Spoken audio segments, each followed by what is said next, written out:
Hello everyone and welcome to my channel. And today I'll be reading a Xiao's listener about me. So let's get into it. Xiao had known you for a long time. At least considering that he doesn't like to know people for a long time because to him, his mission is to simply save them.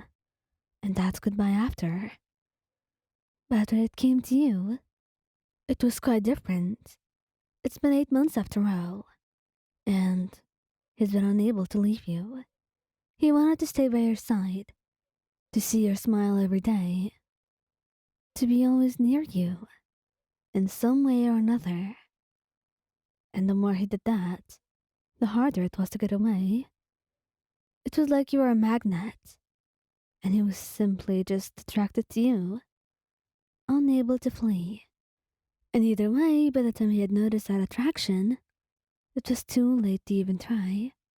So he was hopeless, shackled to you.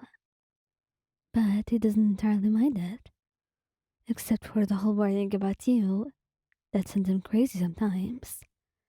He would usually worry about you being hurt by him or by some other people who were targeting him. Any circumstance that would be out of his control. But he never truly thought that you could have been hurting all along by someone who's supposed to be the closest to you. Someone who was supposed to be the source of your protection and safety. Your father was a horrible man, and had Xiao discovered it earlier, perhaps then many things would have been avoided.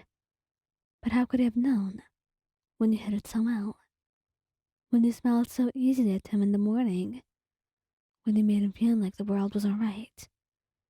He couldn't truly think that you were suffering every single day.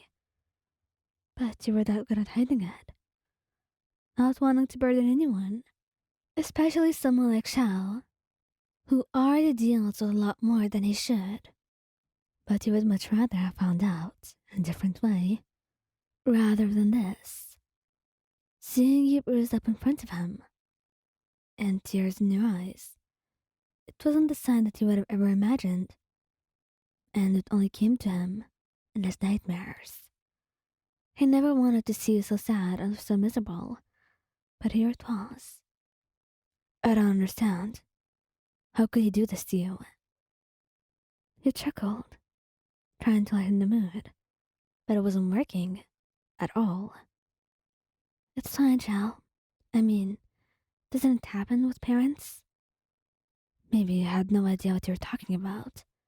Or your view of the world was so warped, because this certainly wasn't normal. And though he does not have parents, he knows well enough that this is certainly not normal behavior. He shakes his head and starts icing your bruises, holding you close. And that's when you start swelling up, crying softly. I don't want to argue with him, Xiao.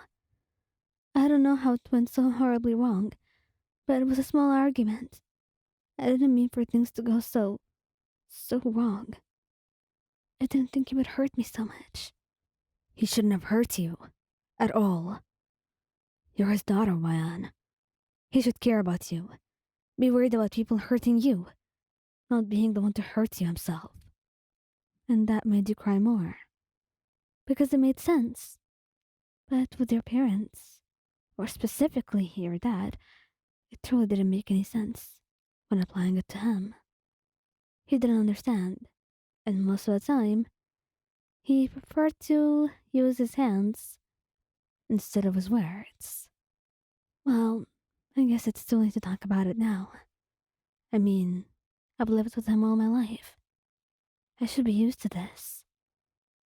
And his face darkened, a realization dawning on him.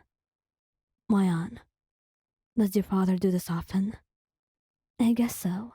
I mean, not that often, but it does happen. Mayan, please. I want you to be honest with me. Do you want me to get you out of there? You can live with me, or I could pay for you to live somewhere else. Anything, Mayan. I can't handle seeing you like this. Maybe because he loved you, but he couldn't truly say those words.